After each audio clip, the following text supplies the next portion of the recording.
Just war theory. Introduction. Introduced by Augustine, focused on legitimate authority and just cause, writing at a time when there is a new Christian empire, so does not want them to lose their new-found power. Aquinas then developed this not long after the Crusades, Christian campaigns during the Holy Land in the medieval period. Christians massacred many Muslims in Jerusalem. Richard I of England used Aquinas's just war theory to support the Third Crusade, which he went on. Adapted it to fit with his idea of right intention from natural moral law. If the intent is good but the outcome bad, it is still moral. Makes war morally justifiable if it meets certain criteria.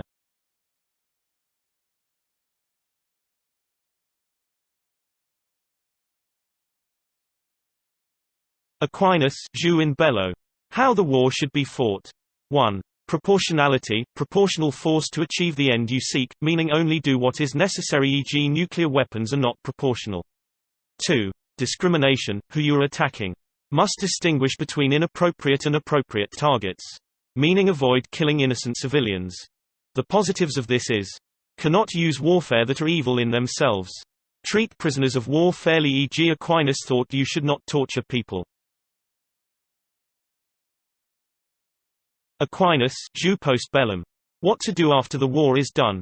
1. Proportionality, the peace treaty should be reasonable, we should not be seeking to humiliate the other country.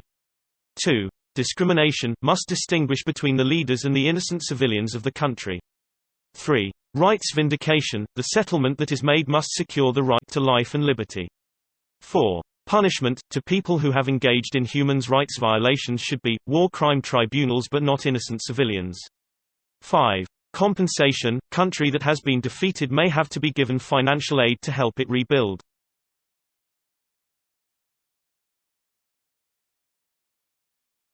Aquinas, Jus ad bellum.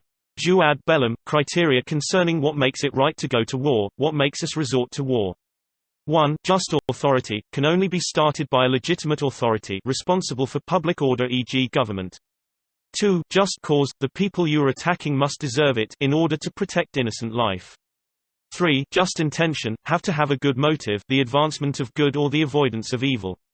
4. Comparative justice, both sides must be fairly considered, e.g. if you are an economically strong and large country, it would not be just to go to war on a poor and small country. 5. Proportionality, injustice that lead to the war must not matched or higher, must be proportionate.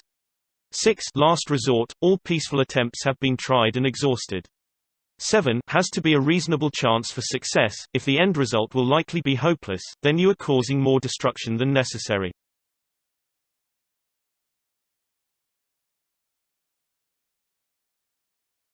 Examples of just war theory.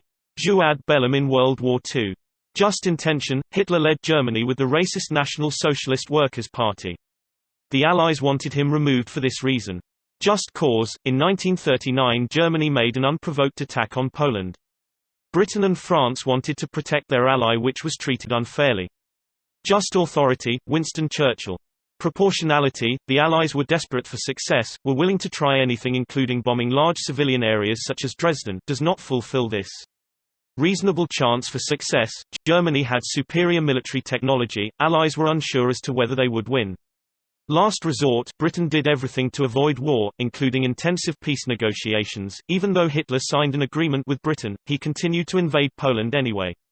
Jus in bello, Geneva Conventions 20th century. These aim to protect POW, outlawing torture.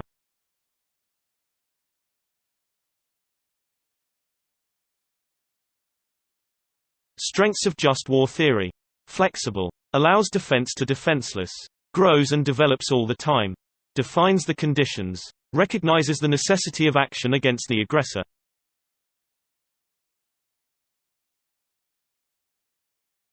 Problems with just war theory. Modern warfare is very different to the time this was conceived. The potential consequences of going to war today means war is perhaps never justified. Terrorists or dictators don't follow the principles of just war theory. If you are going to war against a country that is a dictatorship, or terrorist-led, then why you should follow just war theory? It may lead to weakening your defense or attack, and cause you to lose. Pacifism, violence is never justified. Nuclear weapons, impossible to discriminate who is being killed, as this kind of weapon of mass destruction kills everything in its path. Realism alternative to just war theory. Just war theory is too idealistic, a nation has to look after its own interests instead. The theory argues that the morality of the individual is different, and does not apply, to the morality of the state. You may personally believe murder is wrong, but this does not apply to the country as a whole. War is not a moral activity, we cannot mix our own personal ethics with war. Reinhold Niebuhr, war is inevitable because of human nature, so we have to embrace it.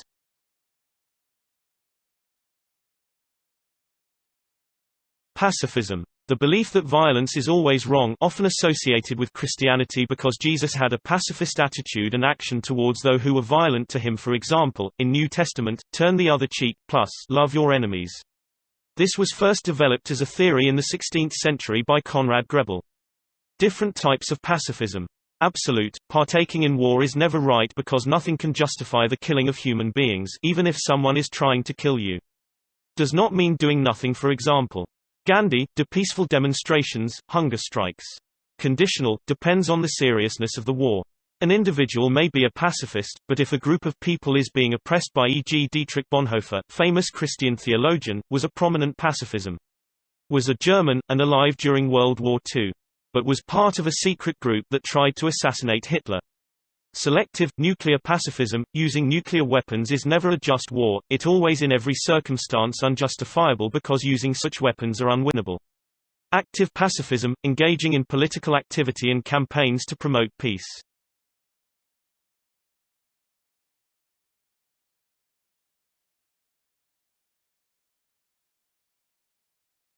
Absolute pacifism. It is never right to kill another human being no matter what the consequences of not doing so might be, even loss of life. This may be a religious belief or even a secular one. Religious pacifism. It rooted in Christianity and was particularly strong in the early church. It looked to the Gospels, which record that Jesus called his followers not to violence, but to sacrificial love. Contingent pacifism. Is not opposed to war on absolute grounds, but on contingent grounds. War cannot be waged on a morally acceptable way. All wars today involve killing of the innocents, and this is morally unjustifiable. Preferential pacifism. Has to take a backseat to the welfare of the oppressed sometimes. About how to live life, but sometimes it is either impossible or immoral to maintain a pacifist stance. Religious approaches to pacifism. Quakers, denomination of Christians who are pacifist, came to prominence during World War I and World War II, and were known as conscientious objectors. Conscientious objectors, if war is declared and they are called up, they feel killing people is against their conscience, so do not partake. E.g. Desmond Doss, who was a combat medic and saved 75 men in the Battle of Okinawa, only conscientious objector to receive Medal of Honor. Refused to even touch a gun on religious grounds. Jesus, on the cross he forgave his crucifiers, based on the principle of sanctity for life, war would be immoral. Natural moral law, one of the 5 primary precepts is to preserve all human life.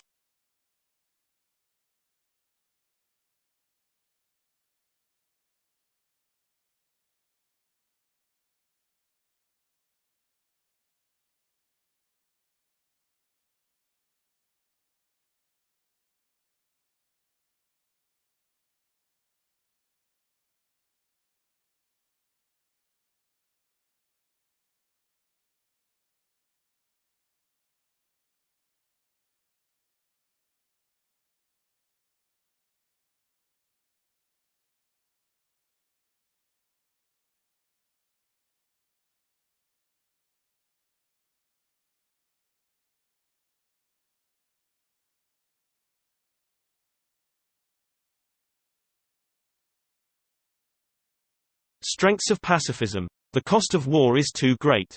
The appalling loss of life, the significant economic costs, the destruction of physical and social infrastructure, the depletion of natural resources, and the provision to rebuild makes the cost of war too high.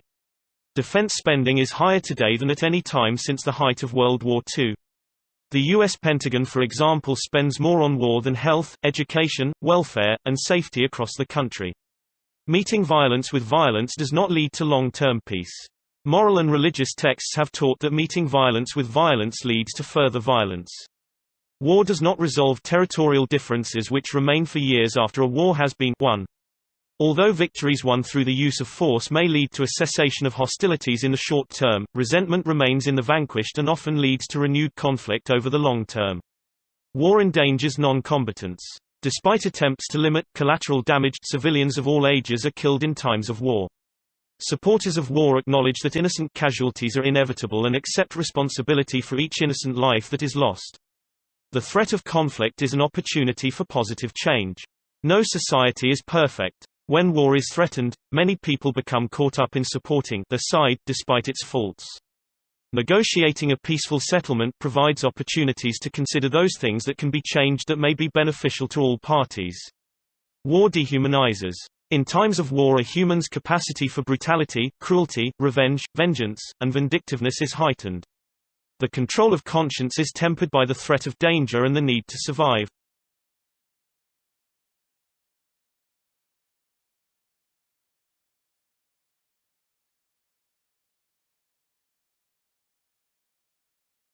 War is wasteful. When a single child is killed, a potential teacher, a doctor, inventor, composer, a farmer, baker or fireman is killed.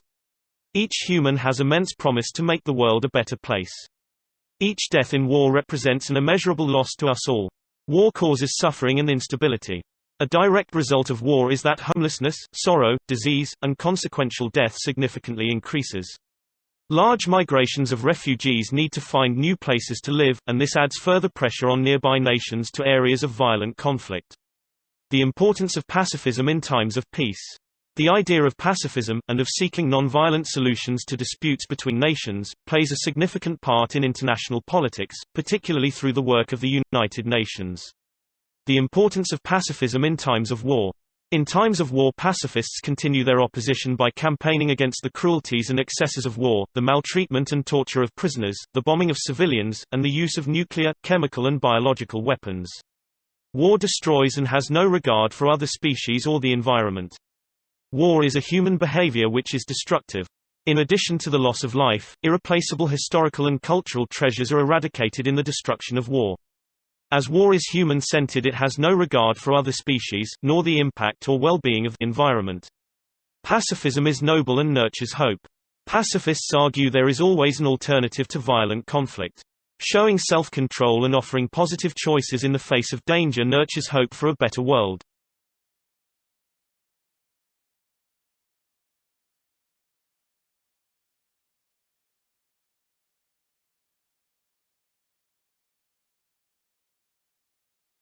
Weaknesses of pacifism. Pacifism fails to resist aggression and tyranny. It is a responsibility of a nation's citizens to resist and defend a nation against tyranny and aggression. People can pretend to be pacifists. As it is not possible to prove intention, it is easy for someone to claim they are a pacifist with the intention of avoiding their civic responsibility to defend a nation. Pacifists are cowardly. Pacifists fail in their national duty and lack the courage to endure the dangers of war. Pacifism cannot be adopted as a national policy. In order for a nation to survive, it must at times defend itself with force. War is sometimes morally right. World religions have sanctioned just and holy wars as part of their role, thus making war ethical. Pacifism is an unrealistic and idealistic belief. Pacifism has an unrealistic optimistic view of human possibilities in the social realm. Although pacifism may be principled, it does not take account of the real world where the only strategy to counter brutality and cruelty is with force. Sitting back and doing nothing is morally wrong. Opposition to the excesses of war are not the preserve of the pacifist. Pacifism cannot be national policy. Pacifism as national policy for a nation is not possible, as it will only work if no one wants to attack, or the nation with whom you are in dispute is also committed to pacifism. War is sometimes necessary to defend those things the people value most in their nation.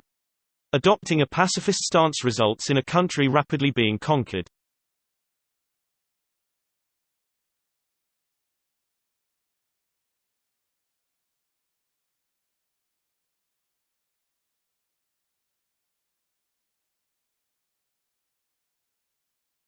States have a duty to protect its citizens. States may only flourish when the citizens live in extended times of stability and peace. A strong national defensive capability is therefore essential. Pacifism has no place in the face of extreme evil. In 1941, an editorial in the Times Literary Supplement wrote, "We have discovered that there is something more horrible than war, the killing of the spirit in the body, the Nazi contempt for the individual man. The world reeks with the foulness of the crimes in occupied Europe, where a dark age has begun anew. There are times when people have a moral obligation to fight in war."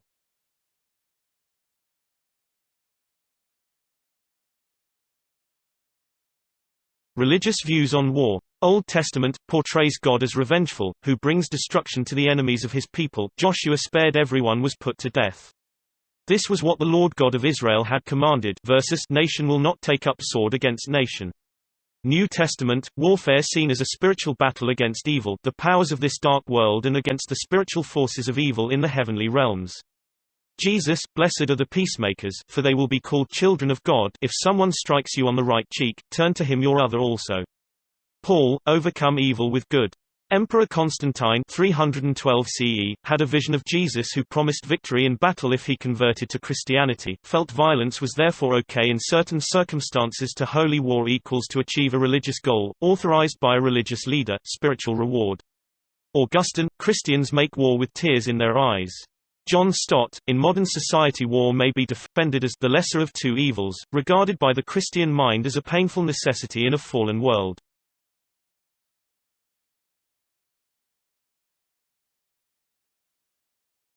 Developments of war. Drones, don't have a human pilot, are unmanned, so no death of a soldier is risked. However, they cannot differentiate between soldier, considered the enemy, and an innocent civilian. Autonomous weapons, either from a human operator or a computer system. Nuclear weapons, large explosive device which causes exponential devastation to anywhere it hits. Used only twice in history. Hiroshima, U.S. against Japan, World War II 1945. Little Boy in Hiroshima and Fat Man in Nagasaki 3 days later, resulted in the death of 200,000 people and caused Japan to surrender. The war was won due to the atomic bomb. South Africa is the only country to have independently developed, then dismantle a nuclear weapon. Modernization of weapons continues to this day.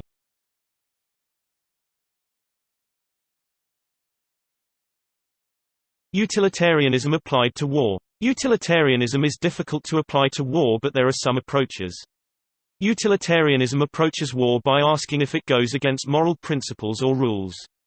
Preference utilitarianism requires the preference of all those involved. Can also oppose war if loss of human life looks too great. Natural moral law applied to war.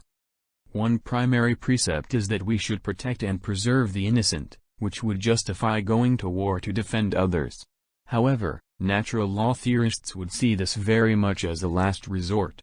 They would also criticize the way in which wars are fought, with a lack of respect for human beings. Another primary precept says that we should live in an ordered society. If an attack threatens the structure and authority of our society, this may justify our retaliation. It is worth noting, however, that early Catholics were largely pacifist. The principles of natural law are based on the concept of the sanctity of life. All life is sacred. It is impossible to fight a war without some innocent people being killed, so every other possible solution must be sought before a war is declared. Situation ethics applied to war. Situation ethics demands that we do the most loving thing. This may mean going to war. Augustine said that while we may go to war, we should love our enemies, as Jesus instructed, even as we kill them. However, situation ethics would be against the use of excessive force, using nuclear, chemical or biological weapons etc. Virtue ethics applied to war.